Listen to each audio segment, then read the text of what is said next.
Big boss मराठीमध्ये आज सूरज चव्हाणनं त्याची स्टोरी पंढरीनाथ कांबळे, योगिता आणि आर्याला सांगितली.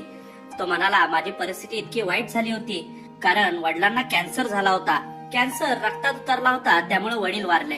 वडील वारल्यामुळं आईला वेड लागलं, रक्ताच्या उलट्या झाल्या. वडिलांच्या विचारानं ती खचून गेली होती आणि एकाच वेळी आजी आणि आई वारली. तसंच त्यानं सांगितलं की त्याला 8 बहिणी आहेत, त्यापैकी 5 आत्ता आहेत आणि तो 8वा जन्माला आला होता. बहिणींनी त्याला सल्ला दिला की तू सुधर, कारण त्याला अगोदर त्याच्याच गावातील काही लोकांनी फसवलं होतं. त्याचसोबत तो तिघांना म्हणाला की तो दिवसाला 80,000 रुपये कमवायचा, आता कुठे 30-40 हजार रुपये दिवसाला त्याला मिळतात. हे सांगून झाल्यानंतर त्यानं त्याच्या गाण्यावर सर्व सदस्यांसमोर डान्स देखील करून दाखवला.